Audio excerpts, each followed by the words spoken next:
Hello and welcome. आज हम लोग पढ़ने वाले हैं, ठीक है, कक्षा 10वीं का विज्ञान का अध्याय 2, जिसका नाम है अम्ल, क्षारक एवं लवण।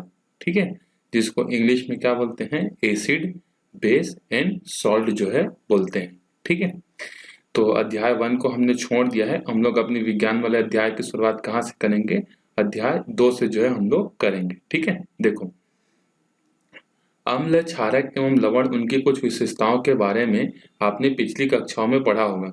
आपने 6वीं 7वीं 8वीं में अम्ल किसको बोलते हैं, क्षार किसको बोलते हैं, इसके बारे में तो आपने पढ़ा ही होगा। ठीक है, उसके बाद आपने कभी सोचा है कि जैसे लाल चींटी या ततैया अगर काटती है तो घर वाले क्या बोलते हैं, उसके ऊपर में क्या लगा देते हैं, उसके ऊपर में जो है साबुन लगा देते हैं। ठीक है, उसके बाद क्या होता है, जब हल्दी पे दाग लगता है, ठीक है, मतलब कपड़े पर जो है हल्दी रंग का अगर दाग लग जाता है तो उस पर जब हम लोग साबुन लगाते हैं तो उसका कलर क्या होता है, उसका रंग जो होता है वो बदल जाता है। ठीक है, उसी तरीके से अगर किसी व्यक्ति को अगर एसिडिटी है तो उसको क्या बोला जाता है, उसको खाने का सोडा दिया जाता है और वो ठीक हो जाता है। ठीक है, तांबे के बर्तन को चमकाने के लिए इमली या नींबू के रस का उपयोग किया जाता है।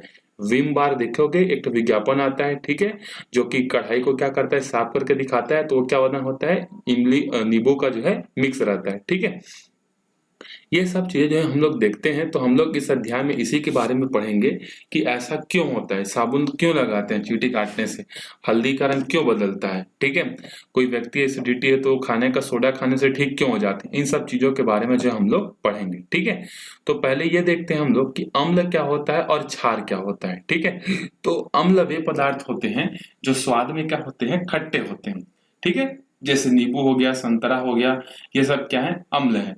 और क्षार क्या होते हैं, क्षार वे पदार्थ होते हैं जो स्वाद में क्या होते हैं, कड़वे होते हैं। ठीक है, और लवण क्या होते हैं, लवण ऐसे पदार्थ होते हैं जो कि उदासीन होते हैं, ना तो खट्टे होंगे ना ही वो क्या होंगे, कड़वे होंगे, जैसे पानी, नमक, ये सब क्या है, लवण के जो है उदाहरण है। ठीक है, उसके बाद बोल रहे हैं, देखो, आपने कुछ सूचकों के बारे में पढ़ा होगा। ठीक है, आपने सूचकों के बारे में पढ़ा होगा कि नहीं, जिनके सहायता से हम लोग पदार्थों को अम्ल और क्षार में क्या करते हैं, वर्गीकृत करते हैं। ठीक है, जिसकी सहायता से हम किसी पदार्थ को अम्लीय, उदासीन या क्षारीय पदार्थ में क्या करते हैं, वर्गीकृत करते हैं।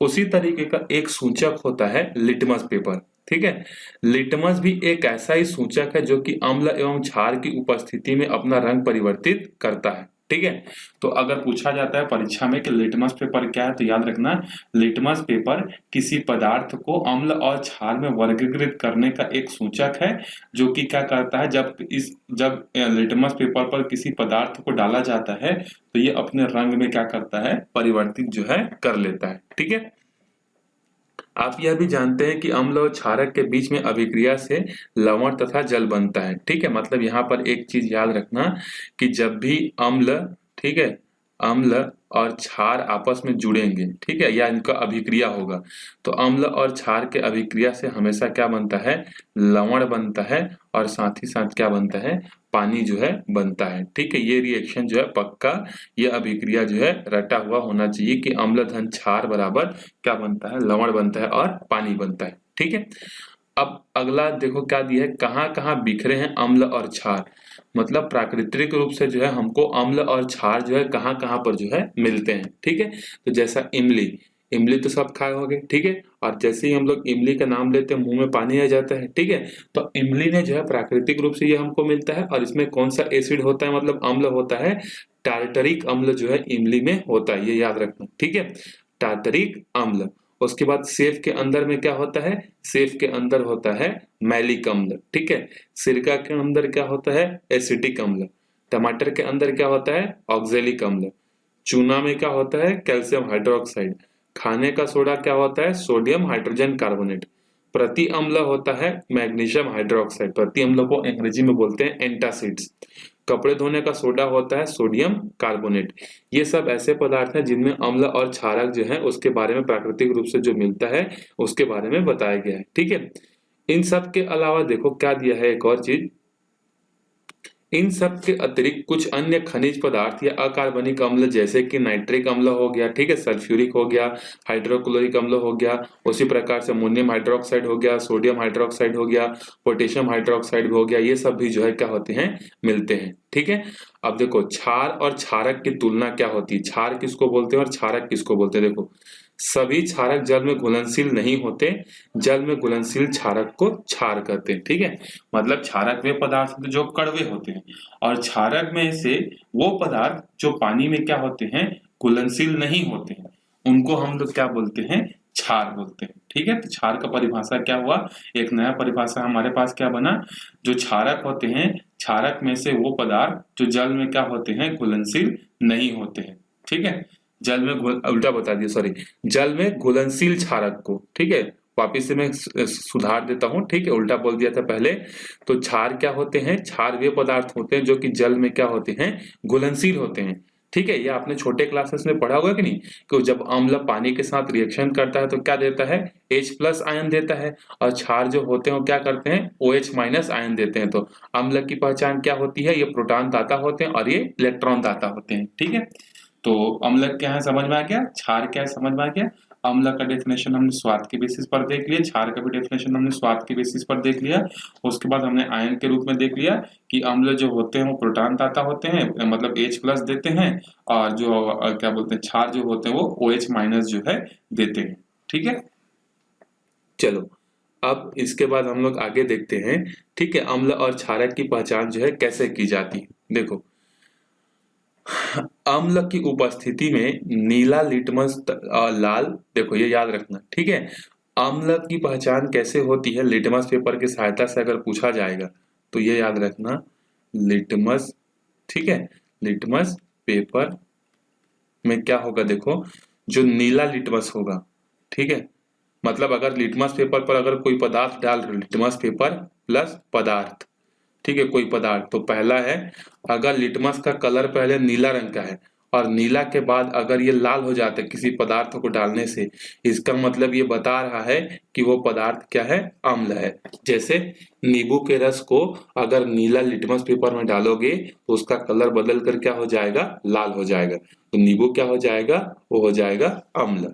ठीक है, तथा दूसरा कंडीशन क्या हो सकता है कि अगर लिटमस का कलर अगर उल्टा हो जाता है, मतलब पहले लाल रहेगा और लाल के बाद अगर नीला हो जाता है किसी पदार्थ को डालने से, तो फिर वो किसको दर्शाएगा, वो क्षार को जो है दर्शाएगा। ठीक है, देखो इसी तरह किसी विलेन की प्रकृति की जांच करने के लिए कुछ पदार्थों का उपयोग करते हैं। ये तो हमने एक लिटमस पेपर एक सूचक की तरह यूज किया, इसके अलावा और भी सूचक होते हैं। ये सूचक अपने रंग व अन्य गुणों में परिवर्तित करके हमें अम्ल और क्षार की पहचान देते हैं।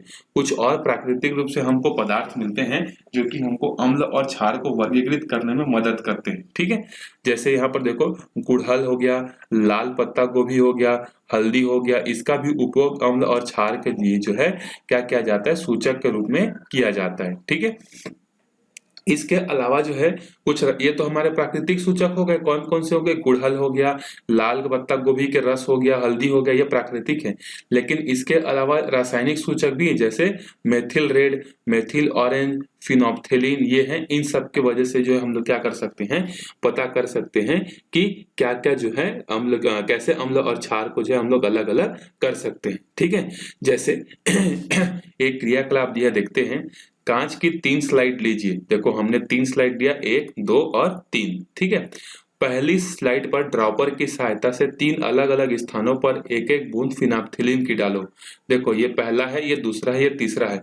हमने तीनों जगह क्या किया, फिनाप्थिलीन की 3 बूंदे जो है हमने डाल दी। इसी प्रकार दूसरे स्लाइड पर मेथिल ऑरेंज, पहले पे हमने फिनाप्थिलीन डाला, दूसरे पे जो है मिथाइल ऑरेंज की 3 बूंदे डाली, और फिर तीसरे में जो है गुड़हल या फिर लाल गुलाब के फूल की जो है 3 बूंदे जो है हमने डाल दी। ठीक है, ड्रॉपर की सहायता से प्रत्येक स्लाइड की पहली बूंद पर 1 बूंद तनु हाइड्रोक्लोरिक एसिड डालो। मतलब जो प्रत्येक जो पहला है, या तो नीचे से पहला मान लो चाहे ऊपर से पहला मान लो। ठीक है, तो अगर नीचे को पहला मानते हैं तो इसका पहला ये, इसका पहला ये, इसका पहला ये, तो तीनों के पहले पर हम लोग क्या डालेंगे, तनु हाइड्रोक्लोरिक एसिड। ठीक है। उसके बाद बोल रहा है दूसरे ड्रॉपर पर जो है बूंद पर जो है सोडियम हाइड्रोक्साइड, तो बीच वाला दूसरा होगा तो सोडियम हाइड्रोक्साइड मतलब NaOH, फॉर्मूला इसका ये होता है। ठीक है, तन डाले और रंग परिवर्तन को सारणी 2 में जो है नोट करें। अब क्या क्या रंग परिवर्तित हुआ इसको हम लोग क्या करेंगे, एक टेबल क्या बोलते हैं टेबल बनाकर जो है हम लोग उसको यहाँ पर जो है नोट करेंगे। ठीक है, तो देखो क्या क्या बदलेगा आप बता सकते हो क्या? सूचक अम्ल एवं क्षार की क्रिया कर नए पदार्थ बनाते हैं जिसके कारण रंग में परिवर्तन होता है। क्या आप जानते हैं कि हमारे आसपास कुछ ऐसे पदार्थ होते हैं जो अम्ल क्षार में अपनी गंध में परिवर्तन द्वारा सूचना देते हैं? ऐसे सूचकों को क्या बोलते हैं? गंधीय सूचक बोलते हैं। ठीक है, ये तो कलर बदल कर हमको सूचना दे रहे हैं, जबकि हमारे आसपास कुछ ऐसे भी पदार्थ होते हैं जो कि अपने गंध में या सुगंध में परिवर्तित करके सूचना देते हैं। ऐसों को बोलते हैं ग्रहण या फिर गंधीय सूचक जो है हम लोग बोलते हैं। ठीक है, जैसे उदाहरण है प्याज। प्याज जो है क्या करता है, अम्ल और क्षार की उपस्थिति में जो अपना क्या करता है खुशबू जो है क्या करता है बदल देता है। ठीक है, इसके अलावा जो है और भी अलग अलग चीजें जो है होती हैं। ठीक है, चलो अब आते हैं हम लोग यहाँ पर कि फिनोल्फ्थालीन को डालने से जो है किस किस तरीके के परिवर्तन जो है हमको देखने को मिलते हैं, क्या कलर किसमें कैसे बदलता है, इसके बारे में हम लोग देख हाँ तो देखते हैं फिनोल्फ्थालीन से हमको कैसे पता चलेगा कि कौन सा अम्ल है और कौन सा क्षार है। तो फिनोल्फ्थालीन क्या होगा, अगर इसमें हम लोग ऐसा पदार्थ डालते हैं जिससे इसका रंग परिवर्तन नहीं होता है, मतलब रंग परिवर्तन ना हो, तो वो क्या होगा, अम्ल होगा। ठीक है, मतलब अगर फिनोल्फ्थालीन जो है क्या हो जाता है, रंगहीन हो जाता है, मतलब फिनोल्फ्थालीन का पहले कुछ कलर रहा होगा। ठीक है, अगर फिर उसमें कुछ पदार्थ डालते हैं और पदार्थ डालने के बाद अगर वो रंगहीन हो जाता है, इसका मतलब वहां पर क्या होगा, अम्ल होगा, वो पदार्थ क्या होगा, अम्ल होगा। और अगर फिनोल्फ्थालीन का कलर अगर पीला हो जाता है, ठीक है, ये सॉरी पीला तो पिंक कलर हो जाता है। ठीक है, अगर कौन सा कलर हो जाता है, पिंक, पिंक कलर अगर हो जाता है इसका मतलब वो क्या बताएगा, वो बता रहा होगा क्षार को। ठीक है, तो अगर फिनोल्फ्थालीन में कोई पदार्थ डाल रहे हैं और अगर उसका कलर नहीं बदल रहा है, उसका रंग नहीं बदल रहा है, तो वो जो डाला गया पदार्थ जो है वो क्या होगा, अम्ल होगा। और अगर फिनोल्फ्थालीन पर हम लोग पदार्थ डालते हैं और फिनोल्फ्थालीन का कलर जो है क्या हो जाता है, अगर वो जो है पिंक कलर हो जाता है, ठीक है, तो पिंक कलर अगर हो जाता है इसका मतलब वो क्या दर्शा रहा होगा कि जो पदार्थ आपने फिनोल्फ्थालीन के अंदर में डाला है वो कौन सा होगा, क्षार होगा। तो फिनोल्फ्थालीन से हम लोग इस तरीके से क्या करते हैं, पहचान जो है कर लेते हैं। ठीक है, उसके बाद दूसरा है हमारे पास क्या था, मेथिल ऑरेंज। ठीक है, तो जब हम लोग मेथिल ऑरेंज डालते हैं तो मेथिल ऑरेंज से कैसे पता चलेगा, तो देखो अगर मेथिल इस पर अगर हम लोग मेथिल ऑरेंज पर अगर कोई पदार्थ डाल रहे हैं, ठीक है, उस पर हमने क्या किया, पदार्थ जो है हमने डाला।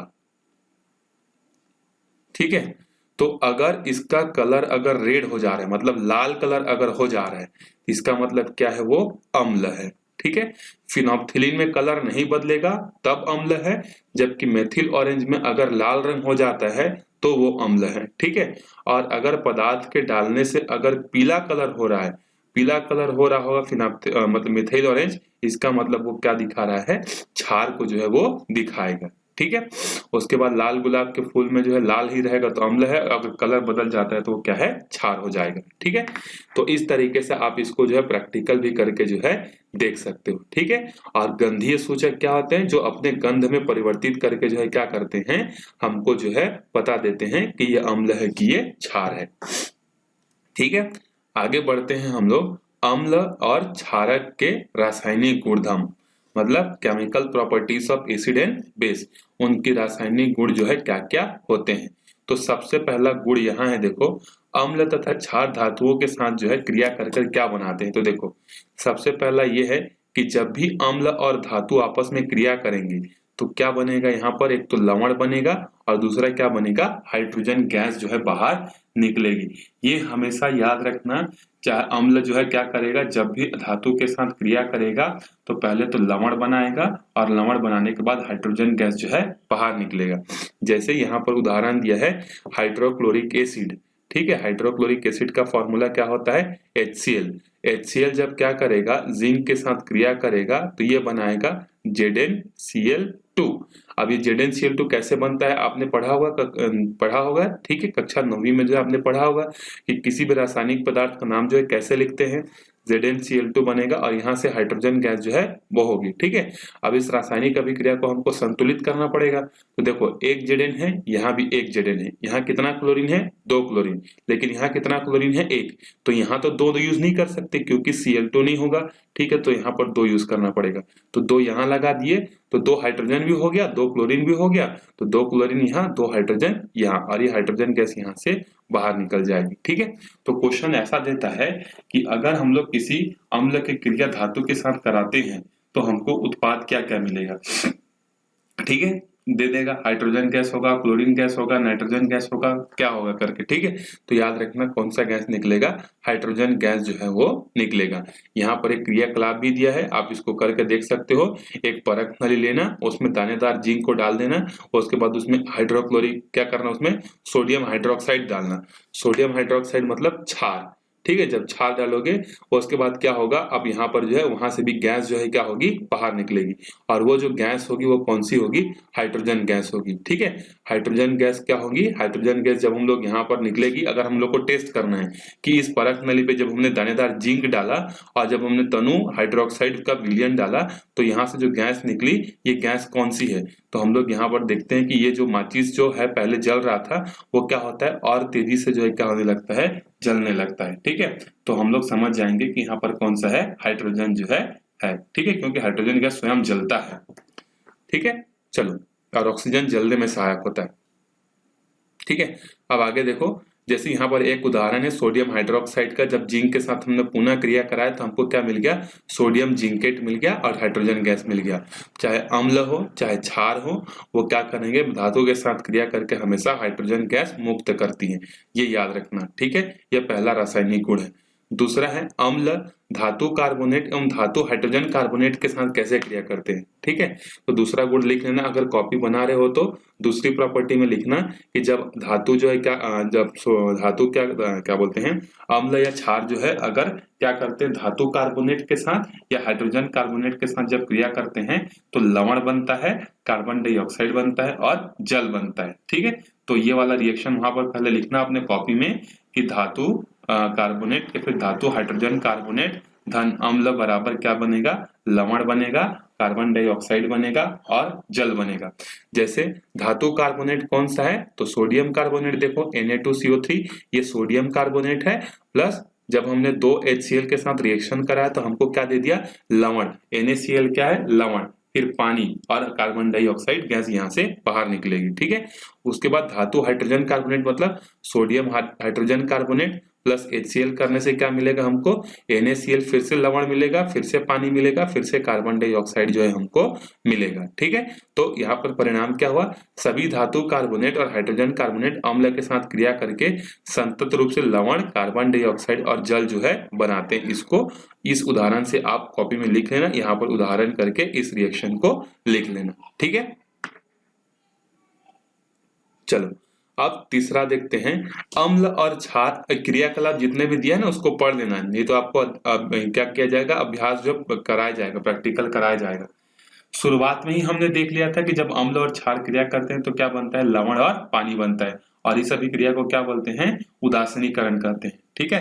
तो जब भी अम्ल और क्षार मिलेंगे तो हमेशा लवण बनेगा और क्या बनेगा, जल बनेगा। जैसे एक अम्ल हम लोग ले लेते हैं HCl, एक क्षार हम लोग ले लेते हैं NaOH, जब ये दोनों आपस में रिएक्शन करेंगे तो क्या बनाएगा, NaCl जो है क्या बनेगा, ये लवण बनेगा, और पानी कैसे बनेगा, H2O बनेगा। देख लो ये इसका क्या है, उदासीनीकरण का जो है एक बहुत अच्छा उदाहरण है।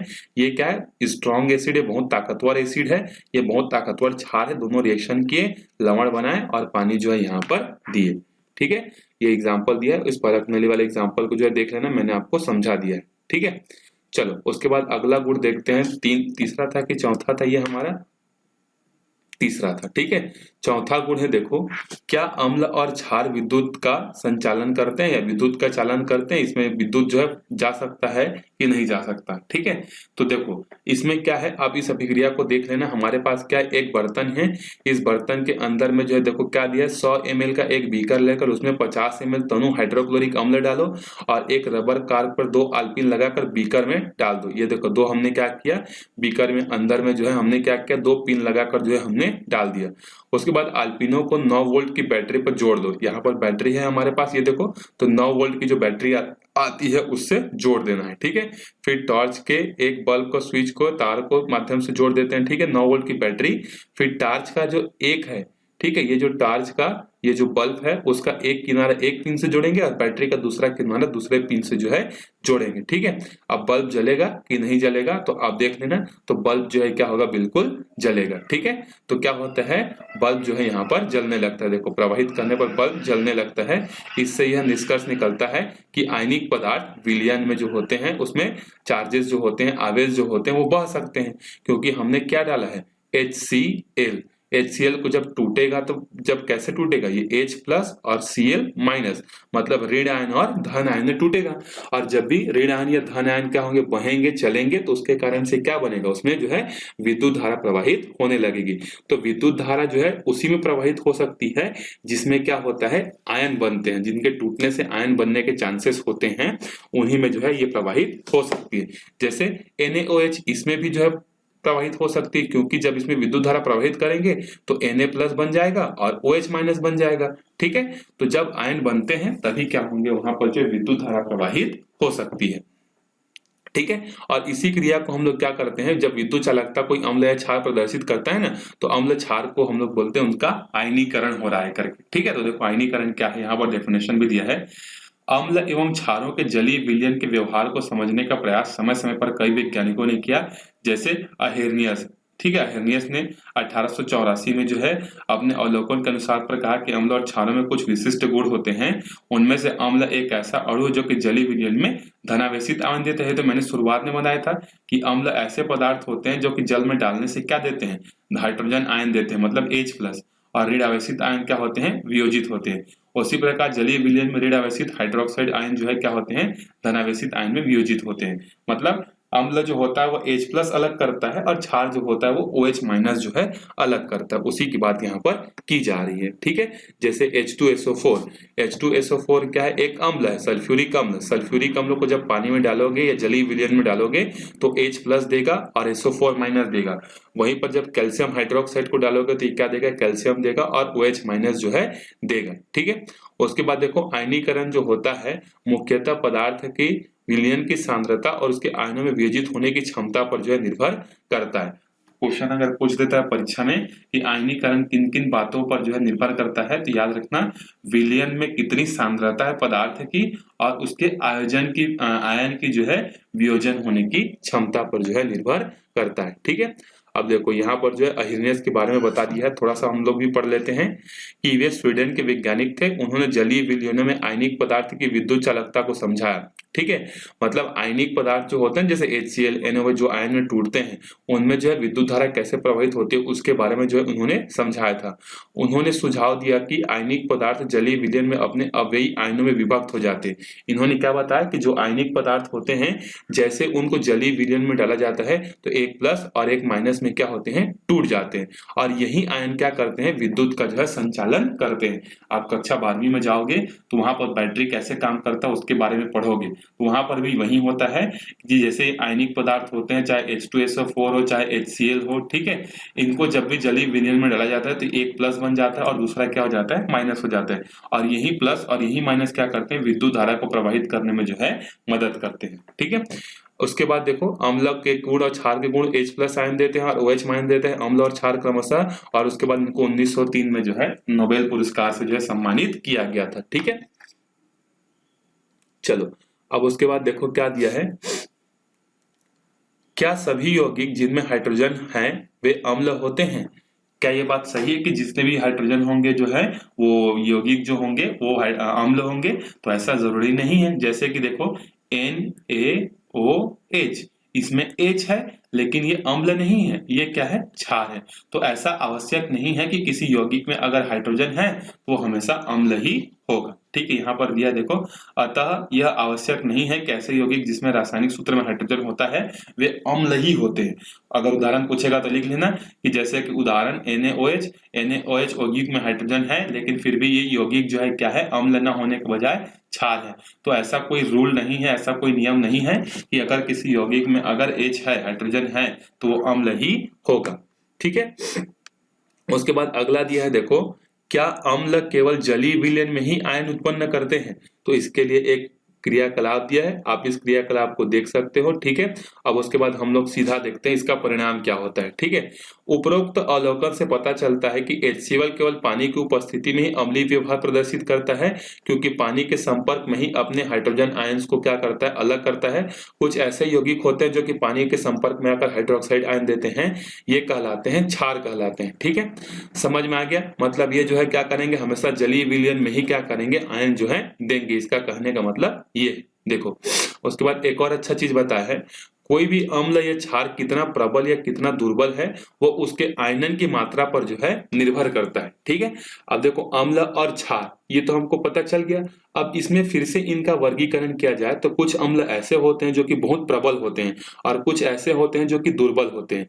तो किसको प्रबल अम्ल बोलेंगे और किसको दुर्बल अम्ल बोलेंगे, तो वो इस बात पर निर्भर करता है कि जब हम लोग किसी यौगिक को विलयन में डालते हैं या पानी में डालते हैं तो वहां से कितना H+ निकल रहा है। ठीक है, जैसे HCl को जब डालेंगे तो H+1 निकलेगा और जबकि आप H2SO4 को डालोगे तो यहाँ पर जो है 2H निकलेगा। तो सिंपल सा मतलब है HCl से ज्यादा प्रबल कौन है, H2SO4 है।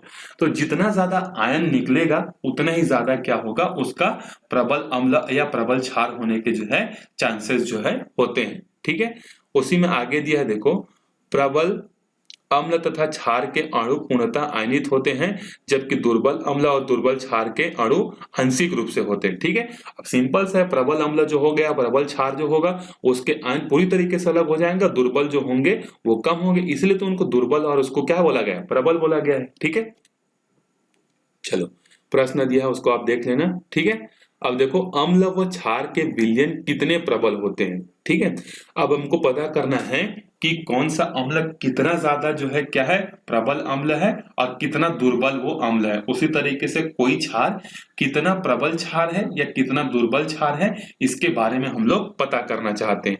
तो हमारे पास कुछ तरीका होना चाहिए। तो हमारे पास एक तरीका है जिसको हम लोग बोलते हैं pH मान।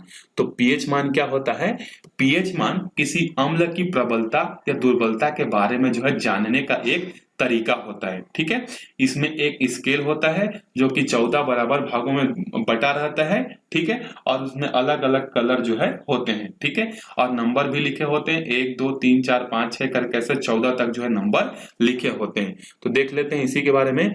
अम्ल एवं क्षारकों की प्रबलता के अंतर को समझने के लिए डेनमार्क के प्रसिद्ध वैज्ञानिक सोरेंस ने, ठीक है, इसका नाम भी याद रखना, 1 नंबर का क्वेश्चन जो वैकल्पिक आता है उसमें पूछ सकता है कि पीएच मान को समझने के लिए पीएच स्केल की जो है अवधारणा किसने बनाई थी। तो डेनमार्क के जो है क्या थे, वैज्ञानिक थे सोरेंसन करके। ठीक है, सोरेंसन ने जो है 1909 में, देखो आज से जो है 100 साल 110 साल पहले क्या किया था, एक पीएच स्केल बनाया था जहां पर पी का जो तात्पर्य है पोटेंज, और पोटेंज को जो है डेनमार्कली लैंग्वेज में बोलते हैं, पोटेंज का मतलब होता है शक्ति, अर्थात दिए गए विलयन में H+ आयन की मात्रा कितनी है या OH- की मात्रा कितनी है, इसको दर्शाने के लिए पीएच का जो है हम लोग क्या करते हैं, उपयोग करते हैं। ठीक है, इसमें 0 से लेके जो है 14 तक क्या होते हैं, अंक दिए होते हैं। पीएच एक ऐसी संख्या जो कि तनु विलयन की अम्लीयता या क्षारीयता को जो है दर्शाती है। जैसे हमारे पास ये है, देखो पीएच स्केल है हमारे पास। अब देखो पीएच स्केल में जो है इधर जाएंगे तो क्या होगा, H+ आयन सांद्रता बढ़ेंगे, मतलब जितना कम नंबर होगा उतना H+ सांद्रता होगा और उतना ही उसकी अम्ल होने के चांसेस होंगे। जैसे अगर पीएच का मान अगर 0 आ रहा है तो वो सबसे स्ट्रॉन्ग एसिड होगा, सबसे मतलब प्रबल अम्ल होगा, और अगर 3 आ रहा है तो उसकी तुलना में ये कम होगा, और अगर इधर की कोई वैल्यू आ रही 13 आ रहा है या 14 नंबर का आ रहा है तो क्या होगा, उतना ही ज्यादा OH- आयन देगा और वो उतना ही ज्यादा क्या होगा, क्षारीय होगा। ठीक है, अब देखो पहचानते कैसे हैं, तो इसका पहचानने का जो है तरीका होता है। ये तो हमारे पास क्या है, पीएच मान है, ये सिर्फ मार्गदर्शन के लिए दिए गए हैं। देखो हमारे पास क्या होता है, एक तरीके का पेपर होता है, पीएच पेपर होता है, ठीक है। जिस तरीके से लिटमस पेपर होता है ना, उसी तरीके से हमारे पास जो है पीएच को नापने के लिए हमारे पास पेपर होते हैं।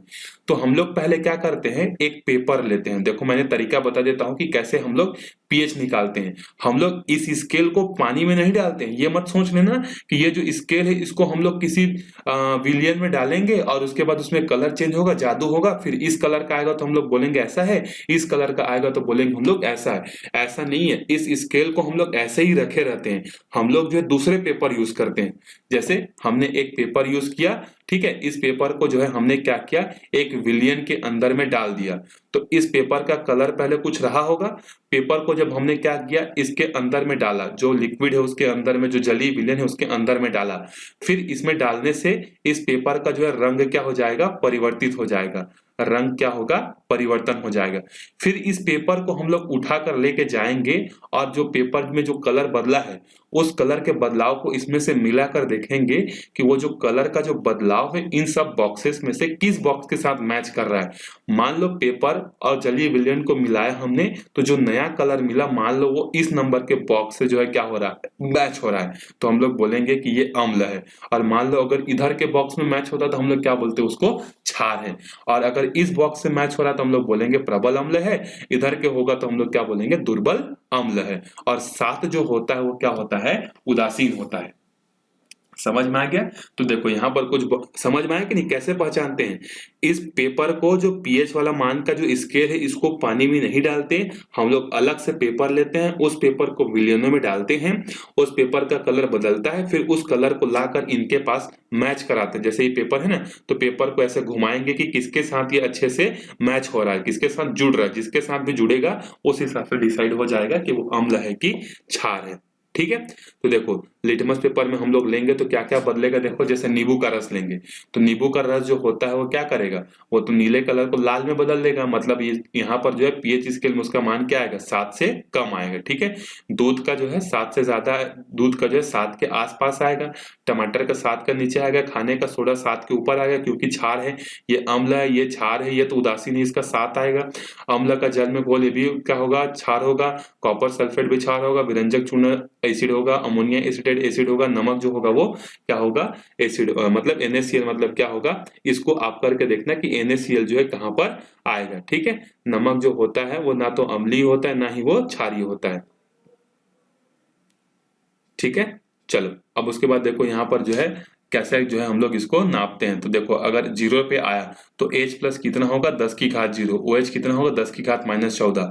अगर उस बॉक्स में 1 में मैच हुआ तो उसका H प्लस आयन कितने होंगे, उसमें 10 की घात -1।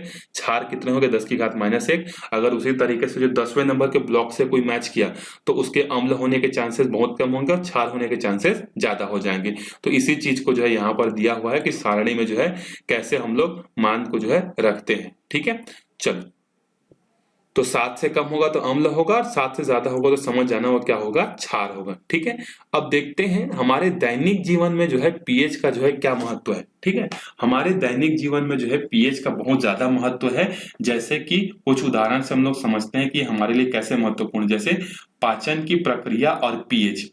ठीक है, जैसे कि आपको पता हो कि जब भी हम लोग खाना खाते हैं तो हमारा खाना जो है अमाशय में जब जाता है तो अमाशय क्या करता है, तनु हाइड्रोक्लोरिक अम्ल का स्त्राव करता है। वो अपने आप जो है भगवान ने ऐसा डिजाइन किया है कि जो अमाशय जो है वो HCl का क्या करता है, स्त्राव करता है। यह अमाशय को किसी प्रकार की हानि नहीं पहुंचाता बल्कि भोजन के पाचन में सहायता करता है। अब ये जो एसिड है ना, ये एसिड हमको किसी तरीके का नुकसान नहीं पहुंचाता है, ये सिर्फ हमको क्या करता है, भोजन को पचाने में सहायक होता है। ठीक है, अपच की स्थिति में अमाशय द्वारा अधिक मात्रा में अम्ल स्त्राव होता है। जैसे आप लोग कभी कभी बोलते हो ना कि मैं आज ज्यादा खा लिया, नहीं पच रहा है करके, इसका मतलब क्या है कि आपके अमाशय ने क्या किया है, ज्यादा HCl जो है क्या किया है, स्त्रावित कर दिया है, जिसके कारण पेट में जलन होता है और क्या होता है, दर्द का अनुभव होता है। तो आज से समझ जाना, अगर आपका पेट दर्द कर कर रहा है, इसका मतलब आपके आमाशय से जो है हाइड्रोक्लोरिक अम्ल क्या हो रही है, बाहर निकल रही है। और अपने घर वालों को भी बताना कि जैसे मैं बोल रहा घर वालों को, मम्मी या पापा, मैं पढ़ा हूँ विज्ञान में कि जब पेट दर्द होता है इसका मतलब हमारा जो आमाशय है वो अम्ल का ज्यादा स्त्राव कर रहा है। ठीक है, तो अगर अम्ल का स्त्राव अगर कम हो जाएगा मतलब पेट दर्द भी क्या हो जाएगा, कम हो जाएगा। तो अम्ल को जो है कम कैसे करेंगे, तो उसके साथ हम लोग क्षार मिलाएंगे। तो कौन सा क्षार मिलाएंगे, प्रबल क्षार मिलाएंगे कि दुर्बल? प्रबल मिला देंगे तो ज्यादा दिक्कत हो जाएगा। तो हम लोग को क्या करना है, अम्लीयता के मान को जो है कम करना है। तो हम लोग उस समय क्या मिला देंगे, दुर्बल क्षार जो है हम लोग मिला देंगे। ठीक है, इसीलिए बोलते हैं ना जब पेट खराब हो रहा होगा करके तो घर वाले बोलते हैं कि थोड़ा सा इसको सोडा दे दो। ठीक है, तो सोडा देने से क्या होगा, सोडा जो होता है दुर्बल क्षार होता है। तो दुर्बल क्षार जब जाएगा आमाशय में तो आमाशय क्या कर रहा था, ज्यादा मात्रा में जो HCl बना रहा था उसके स्त्रावण को क्या कर देगा, वो कम कर देगा और आपका पेट दर्द क्या हो जाएगा, ठीक हो जाएगा। तो ये सब चीजें अपने पास नहीं रखनी है, अपने घर वालों को भी बताना है ताकि उनको भी लगे कि हाँ मेरा बेटा या मेरी बेटी जो है पढ़ रही है करके। ठीक है, तो जो भी चीज आप पढ़ोगे उनको शेयर करना, उनको बताना कि मम्मी मैंने आज जो है वीडियो से ऐसा पढ़ा, ऐसा सीखा, ये जो है सर ने ऐसे पढ़ाया है करके। ठीक है, और ये वीडियो आप जितने लोगों के पास पहुंच रही है उनको मैं बोलना चाहूंगा कि इसको सिर्फ अपने पास मत रखना, इसको जो है बाकी लोगों के पास भी पहुंचाना। क्योंकि हम छत्तीसगढ़ के जो लोग होते हैं, हिंदी मीडियम के लोगों को जो है क्या होता है, मतलब कोचिंग जाने के लिए बहुत सारी समस्याओं को सामना करना पड़ता है। ठीक है, जैसे कई लोगों की आर्थिक स्थिति सही नहीं होती है जो कि क्या कर सके, मतलब कोचिंग जा पाए, और अगर कोचिंग भी जाते हैं तो बहुत अच्छे अच्छे शिक्षक नहीं मिल पाते हमको। सबसे बड़ी कमी तो यही है हमारे हिंदी मीडियम में छत्तीसगढ़ में कि हमको अच्छे जो है शिक्षक नहीं मिल पाते। ठीक है, तो मैं कोशिश कर रहा हूँ आपको ताकि अच्छे से अच्छी चीजें आपको क्या करूँ, समझा सकूं जो काम की चीजें हैं, और इसके अलावा और भी चीजें जो है जो कि सिलेबस की बाहर की चीजें मैं आपको समझा सकूं। ठीक है, चलो, तो पाचन की प्रक्रिया समझ में आ गया। पाचन की प्रक्रिया में हाइड्रोक्लोरिक एसिड क्या करता है, मदद करता है, लेकिन जब इसका स्त्रावण ज्यादा हो जाता है तो यही हमारे लिए पेट दर्द होता है। ठीक है, और इसको कम करने के लिए दुर्बल क्षारक का उपयोग किया जाता है। दूसरा देखो पीएच का क्या उपयोग है, रक्त का पीएच और जैविक क्रियाएं। ठीक है, हमारे रक्त का जो पीएच होता है इसको याद रखना, रक्त का पीएच कितना होता है, 6.8 से लेकर 7.8 तक जो है होता है, जो कि जैविक प्रक्रियाओं के लिए उपयुक्त होता है। हमारे बॉडी के अंदर में बहुत सारी जैविक क्रियाएं चलती रहती हैं। ठीक है, उनके लिए बहुत अच्छा उपयुक्त होता है, क्योंकि उक्त पीएच मानव के बीच रक्त प्लाज्मा जो होता है और अधिकतर रसायन का क्या करते हैं, ये सीरम जो होते हैं और प्लाज्मा जो होते हैं अधिकतर क्या होते हैं, इनके लिए उत्पत्ति के लिए बहुत अच्छा संतुलन की स्थिति बना रहता है। उदाहरण के लिए अम्लीय माध्यम में हीमोग्लोबिन के अणु की आकृति बदल जाती है। अगर हमारे बॉडी में जो अम्ल ज्यादा हो जाएगा तो हमारे हीमोग्लोबिन खून में जो आकृति है अणु की बदल जाती है। ये अणु ऑक्सीजन अच्छी तरह से ग्रहण नहीं कर पाते, और जब अम्लीय हो जाएगा तो अणु का आकार बदलेगा, और आकार बदलेगा तो वो जो है ऑक्सीजन को ग्रहण नहीं कर पाएंगे। ऑक्सीजन को ग्रहण नहीं कर पाएंगे मतलब हमको क्या लगेगा, सांस फूलने लगेगा, हमको कमजोरी लगने लगेगा। ठीक है, इसीलिए रक्त का जो पीएच है वो इससे कम नहीं होना चाहिए, मतलब अम्लीय जो है नहीं होना चाहिए। समझ में आ गया, अम्लीय हो जाएगा तो वो जो खून के अणु हैं वो ऑक्सीजन को नहीं ले जा पाएंगे, और ऑक्सीजन को हमारे सेल कोशिकाओं तक लेने का काम कौन करता है, यही खून के अणु ही तो करते हैं। तो सेलों तक ऑक्सीजन नहीं पहुंचेगा तो खाना नहीं बनेगा, खाना नहीं बनेगा तो कमजोरी आएगी, कमजोरी होगी तो थकान होगा। ठीक है, सांस फूलने लगेगा, तो ये सब समस्याएं होने लगेंगी। तो हमारा पीएच जो है अम्लीय जो है नहीं होना चाहिए। ठीक है, अब देखते हैं हम लोग जो हमारे लार होता है, जब हम लोग खाना खाते हैं लार जो होता है उसका पीएच कैसे हमारे लिए काम का होता है। देखो हमारे दांतों में जो है क्या होता है, एक तरीके का जो है स्तर बना होता है, मतलब हमारे शरीर का सबसे अगर हम लोग बोले हार्ड हार्ड चीज कौन सा होता है, कठोर कौन सा चीज होता है, तो वो होता है इनेमल, जो कि दांत के ऊपर में लगा होता है, जो सफेद कलर का जो चमकता है ना उसी को बोलते हैं इनेमल। ये होते हैं कैल्शियम फास्फेट से जो है ये बने होते हैं। यह कठोर पदार्थ पानी में घुलता नहीं है, पानी में नहीं घुलता। जब हमारे मुंह के अंदर उपस्थित लार का पीएच 5.5 से कम होता है तब दांतों में सड़न प्रारंभ होती है। दांतों में सड़न कब प्रारंभ होती है? जब हमारा मुंह क्या हो जाएगा, 5.3 से कम होगा, जिसका पीएच मान 5.3 से कम होगा, मतलब जो हमारा लार है उसकी प्रवृत्ति क्या हो जाएगी, उसकी प्रवृत्ति हो जाएगी अम्ल की। तो जब आपका मुंह में अम्ल ज्यादा हो जाता है तो इसी के कारण क्या होती है, दांत जो होती है वो सड़ने लगती है। इसीलिए इसको बचाने के लिए हम लोग क्या करते हैं, प्रतिदिन जो है कोलगेट या हम लोग क्लोजअप या पतंजलि के जो दंत क्रांति वगैरह जो हम लोग उपयोग करते हैं, क्योंकि ये सब कैसे होते हैं, क्षारीय होते हैं। तो क्षार क्या करते हैं, अम्ल को ज्यादा बनने नहीं देते और हमारा जो दांत वो सड़ने से क्या हो जाता है, बच जाता है। ठीक है, चलो उसके बाद अगला देखते हैं, जंतुओं की आत्मरक्षा के लिए कैसे जो है क्या है, उपयुक्त है। कुछ पौधे जैसे बिच्छू पौधे हो गए में बारीक चुभने वाले रेशे या रोम होते हैं। आप लोग देखे होंगे कि कुछ पौधे ऐसे होते हैं जिनमें क्या होते हैं, बारीक जो होते हैं चुभने वाले रेशे होते हैं। जब आप उसके संपर्क में आ जाते हो तो वो आपके बॉडी के अंदर में क्या छोड़ देते हैं, चुभने से जो है उसके अंदर आपके बॉडी के अंदर में फार्मिक एसिड छोड़ते हैं। ये एक प्रकार का अम्ल है, फार्मिक अम्ल है, जिसके कारण क्या होता है, जलन होता है और दर्द का जो है अनुभव होता है। ठीक है, इससे पौधा खाए जाने से जो है बच जाता है। ठीक है, अब ये पौधा जो है क्या करता है, अपनी स्वयं की रक्षा के लिए करता है। ऐसा ऐसा भगवान ने उसको दिया है। जैसे आपको हाथ पैर और दिमाग दिया है ना अपनी रक्षा के लिए, उसी तरीके से कुछ पौधे ऐसे होते हैं जिनको जो है रक्षा करने के लिए जो है ये चीज जो है भगवान देता है। जैसे कैक्टस, कैक्टस मतलब उसको हिंदी में क्या बोलते हैं, जो कांटा कांटादार रहता है, जो कि क्या होता है, बहुत कठोर होता है। ठीक है, जो नदी के आसपास खुलता है, कैक्टस बोलते हैं उसको, जो है हिंदी में क्या बोलते हैं मेरे को याद नहीं आ पा रहा है अभी। ठीक है, वो भी हो गया, उसी तरीके का होता है। अपने आप को बचाने के लिए पौधों को जो है ये सब चीजें मिली होती है। ठीक है, तो जब आप इनको छूते हो तो ये क्या देते हैं, फॉर्मिक एसिड देते हैं। फॉर्मिक एसिड जब आपके बॉडी के अंदर में जाता है तो जलन होता है और दर्द होता है। उसी तरीके से जब मधुमक्खी डंक मारती है तो वो हमारे बॉडी के अंदर में भी क्या करती है, अम्ल डाल देती है, जिसके कारण हमको दर्द होता है। ठीक है, इस प्रकार पौधे और जंतु अपनी रक्षा करते हैं। अब जैसे आपके पास तो दिमाग है तो आप अपनी रक्षा हथियार से, बंदूक से, गोली से कर सकते हो, लेकिन इन जानवरों के पास तो ऐसा दिमाग नहीं है। तो भगवान ने उनको क्या किया है, उनको अम्ल दे दिया है, क्षार दे दिया है, जिससे वो किसी बॉडी में अगर काटेंगे, जैसे मान लो आप मधुमक्खी को मारने जा रहे हो, ठीक है, तो मधुमक्खी क्या करेगा, आपको आएगा और आपके शरीर के अंदर में अम्ल डाल देगा, और अम्ल जब डालेगा तो आपके अंदर में क्या होगी, जलन होगी, दर्द होगी, और आप उसको नहीं मारोगे। वो स्वयं की रक्षा के लिए ऐसा करते हैं, भगवान ने उनको दिया हुआ है ऐसा। ठीक है, पांचवा उपयोग है मिट्टी का पीएच और फसल का उत्पादन।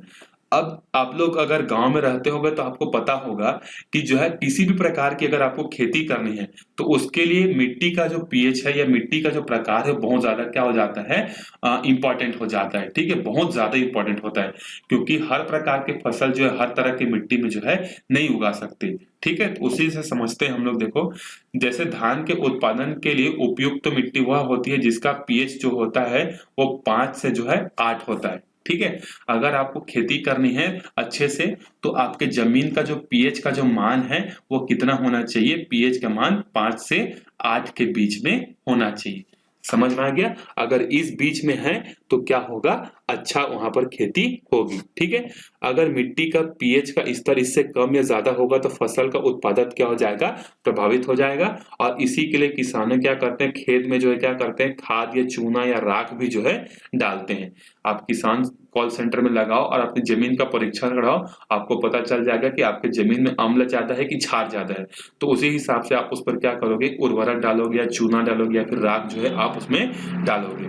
ठीक है, समझ में आ गया? तो देखो, इसी प्रकार हाइड्रेंजिया का फूल जो होता है मिट्टी की अम्लीयता के अनुसार ही अपना रंग प्रदर्शित करता है।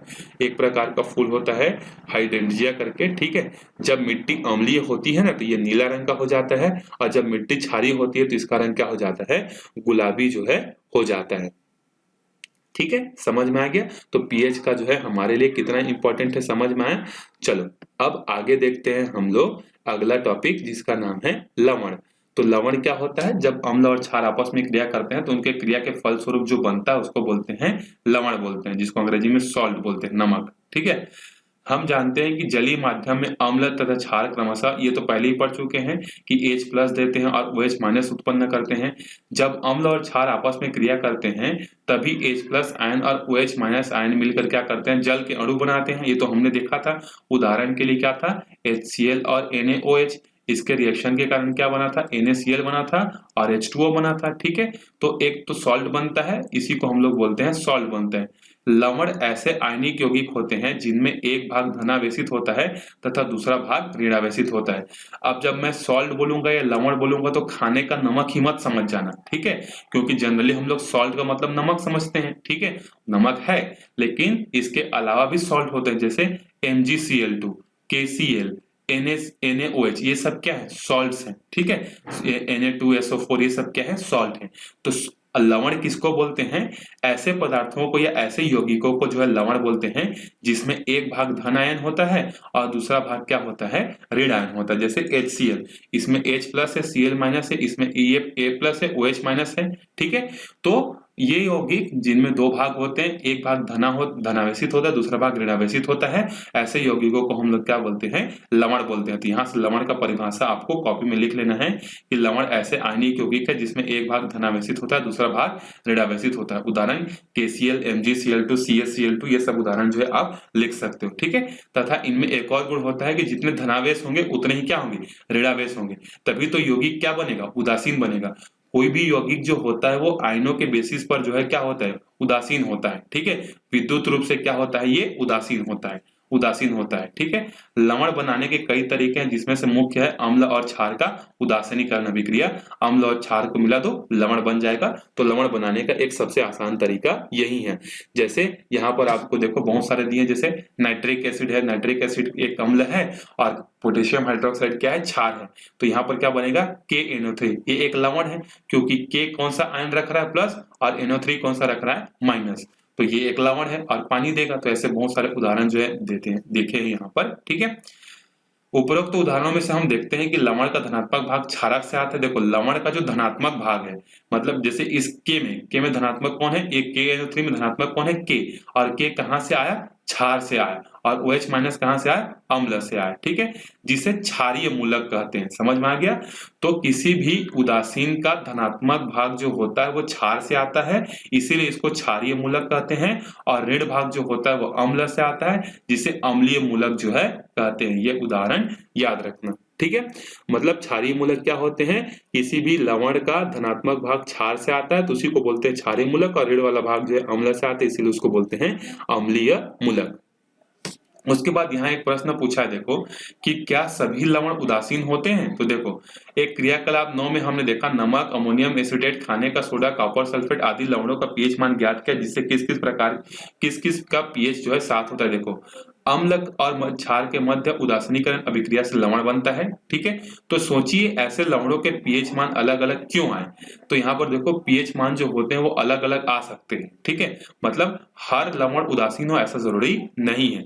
इसे समझने के लिए हमें प्रत्येक लवण में उपस्थित अम्लीय और क्षारीय मूलकों की प्रकृति को जानना होगा। ठीक है, तो अम्लीय और क्षारीय जो होते हैं वो मतलब कोई भी लवण अम्लीय का होगा या क्षारीय होगा या उदासीन होगा, वो किस बात पर निर्भर करेगा, उसके अम्लीय मूलक और उसके क्षारीय मूलक पर जो है निर्भर करेगा। जैसे साधारण नमक, क्षारीय मूलक क्या है, Na+ है और प्रबल क्षार है। ठीक है, सोडियम हाइड्रोक्साइड से आया, और अम्लीय मूलक जो Cl- है, प्रबल जो है क्या हुआ, हाइड्रोक्लोरिक एसिड से आया।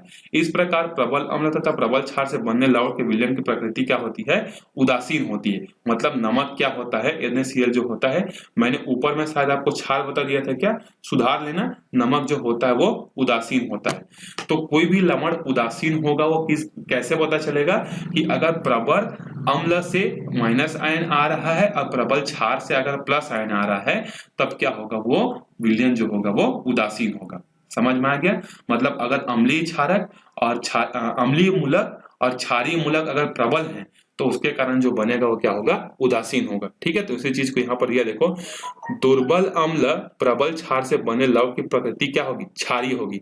जो ज्यादा स्ट्रॉन्ग हो, देखो अम्ल तो दुर्बल हो गया, ये कमजोर हो गया, क्षार ज्यादा हो गया, तो जो लवण हमको मिलेगा उसकी प्रकृति क्या होगी, क्षारीय होगी। इसी का उल्टा अगर प्रबल अम्ल और दुर्बल क्षार मिलते हैं तो उनके लवण की प्रकृति क्या होगी, अम्लीय होगी।